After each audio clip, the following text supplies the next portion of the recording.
Good morning everyone. हम देख रहे थे चैप्टर नंबर 12 एटम।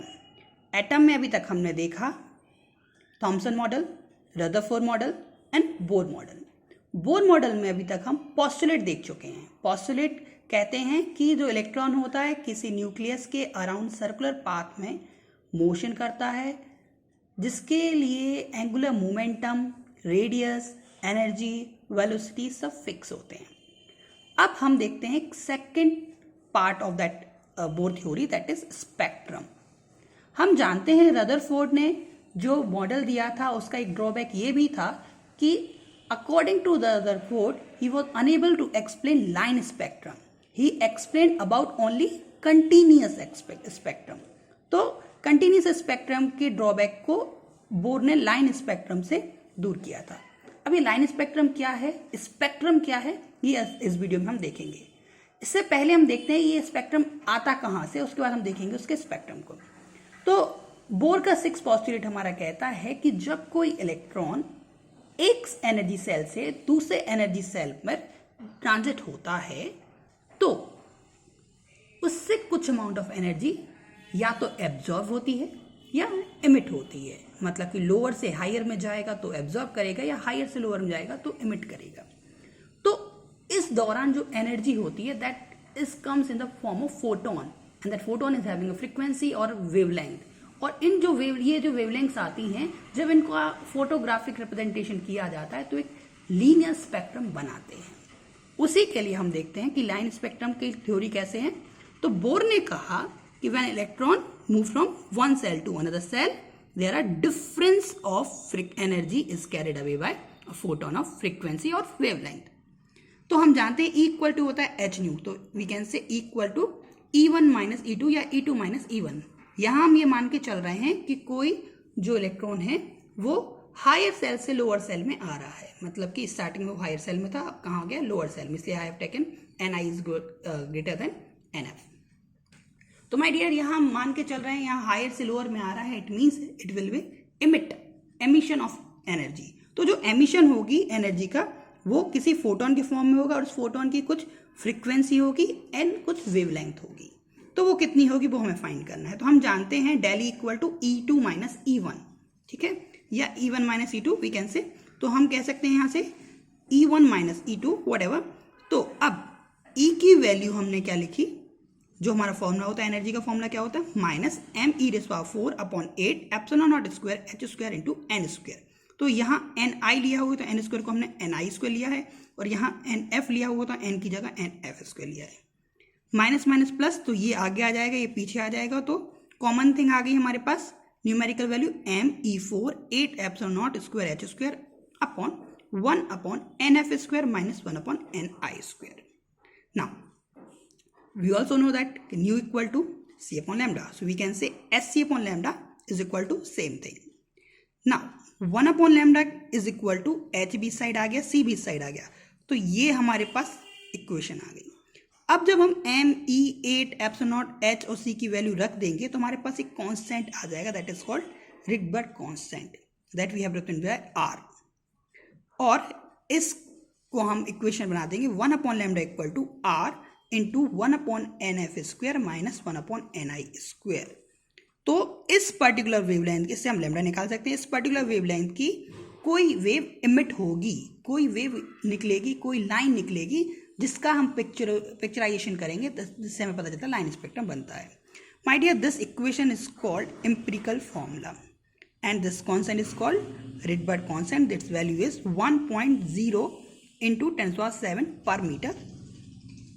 इस तरीके से हम इस फॉर्मूले का यूज करेंगे और हम डिफरेंट वेवलेंथ निकालेंगे, डिफरेंट लाइन निकालेंगे, और उससे हम स्पेक्ट्रम के बारे में बताएंगे। My dear, this is a very important formula for your NCERT as well as CBSE board exam, ठीक है। यहाँ एक पॉइंट और याद रखना है कि अगर हम 1 अपॉन लैम्डा की वैल्यू ही निकालते हैं तो इसका मतलब होता है that is wave number equal to 1 upon lambda. अब हम देखते हैं स्पेक्ट्रम का बेसिक, स्पेक्ट्रम कैसे बनता है, क्या होता है वो देखते हैं। तो हमारे सिलेबस में है हाइड्रोजन स्पेक्ट्रम। बोर ने हाइड्रोजन स्पेक्ट्रम के बारे में बताया था।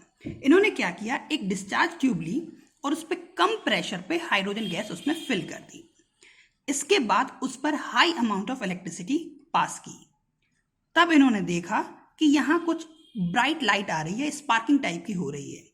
और जब जो ब्राइट लाइट इससे निकल रही थी, इसको इन्होंने एक प्रिज्म से पास कराया।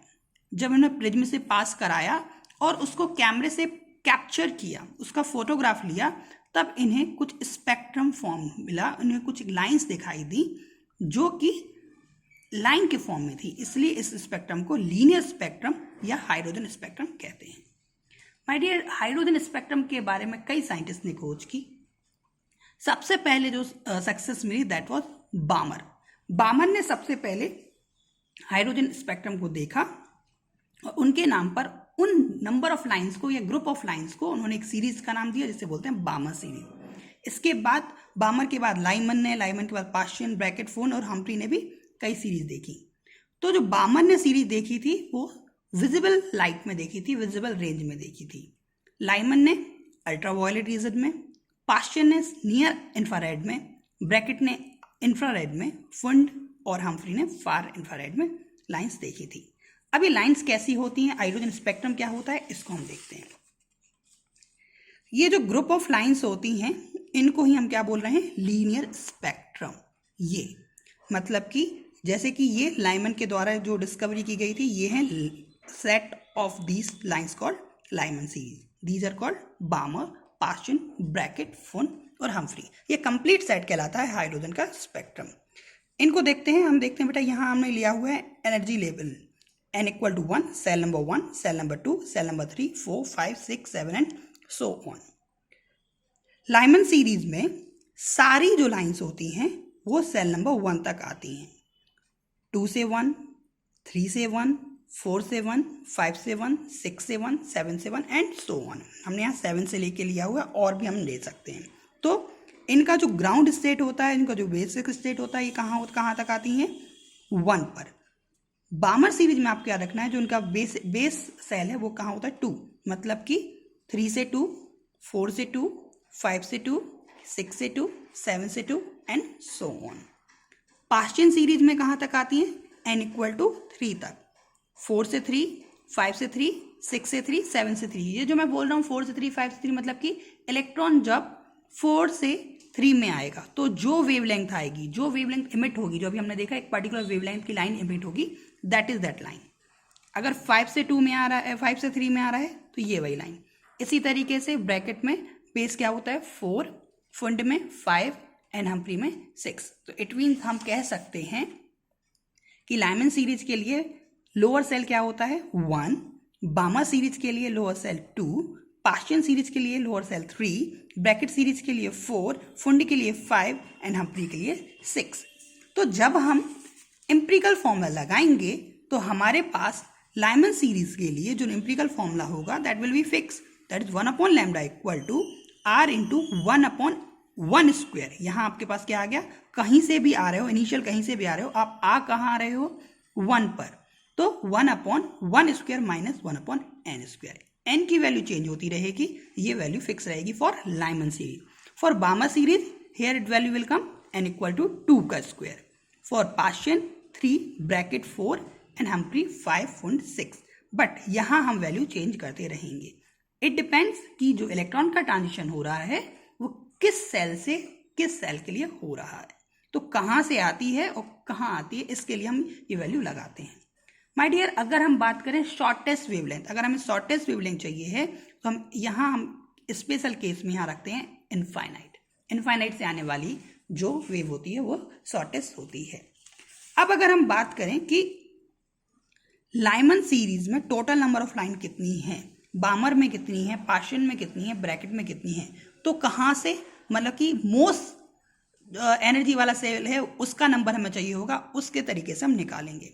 तो इसके लिए हम number of lines in spectrum, total number of lines spectrum, मतलब कि ये पूरा एक स्पेक्ट्रम है तो इसमें कितनी नंबर ऑफ लाइन होंगी, तो हम डिपेंड करते हैं कि हायर टू ग्राउंड, मतलब कि हायर सेल कौन सा है। सपोज यहाँ हम मान लेते हैं हायर सेल, कोई भी नंबर ले लेते हैं, अभी हम कुछ न्यूमेरिकल प्रैक्टिस करेंगे, तो जो उसका नंबर होगा उसको हम बोलेंगे n*। तो total number of line will be n* × n⁻1/2। ऐसे ही एक पर्टिकुलर सीरीज में, फॉर एग्जांपल लाइमन में या बामर में, नंबर ऑफ लाइंस कितनी होती हैं? n star minus n। n star है हायर नंबर एनर्जी लेवल और n है लोअर एनर्जी लेवल।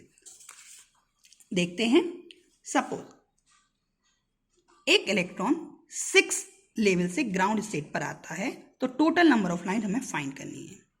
तो n स्टार की वैल्यू कितनी हो गई? 6। अब हमें देखना है अगर कोई 6 से नंबर लाइन देखते हैं तो कितनी लाइंस आएंगी। तो यहाँ हमने फॉर्मूला लिखा n star minus 1/2, 6 into 6 minus 1/2, तो 6 इंटू 5 इंटू 2 दैट इज 15। तो टोटल नंबर ऑफ लाइन कितनी होगी? 15। अगर हम देखें यहाँ से 6 से स्टार्ट करते हैं तो क्या होगा? 1 2 3 4 5। यहाँ से भी 6 से स्टार्ट करेंगे, 6 7 8 9। यहाँ से स्टार्ट करेंगे 10 11 12 13 14 और 15। मतलब कि 6 नंबर सेल से आने वाली टोटल लाइंस कितनी हो गई हमारे पास? 15। नेक्स्ट क्वेश्चन देखते हैं, अगर कोई इलेक्ट्रॉन 5th सेल से 1st सेल में आ रहा है तो टोटल नंबर ऑफ लाइन बताइए कितनी होंगी? लाइमन सीरीज में कितनी लाइन होगी, बामर सीरीज में कितनी लाइन होगी, पास्चन में कितनी होंगी और ब्रैकेट में कितनी होगी, ये बताना है। तो टोटल नंबर ऑफ लाइन क्या आ जाएगा? n star into n star minus 1/2। So will put the value 5 into 5 minus 1/2, that will B 10। तो टोटल नंबर ऑफ लाइन 10। अब लाइमन में कितनी होंगी? तो formula n star minus n, तो कहाँ से आ रहे हैं? 5। और लाइमन के लिए बेस वैल्यू क्या होती है? 1। तो 5 माइनस 1 इक्वल टू 4। बामर के लिए बेस वैल्यू क्या होती है? 2। तो n star minus n, 5 minus 2 equal to 3। Paschen के लिए 3, ब्रैकेट के लिए 4। तो कितना आ गया? 4 + 3 + 2 + 1 दैट इज इक्वल टू 10। अब अगर हमें पता करना है कौन सी सीरीज है या कौन सी लाइन है, एक इलेक्ट्रॉन मूव करता है 5वें सेल से पहले सेल तक, तो बताइए वो कौन सी सीरीज होगी। तो अगर कोई पहले सेल तक आ रहा है तो मतलब कि वो कौन सी सीरीज में होगा?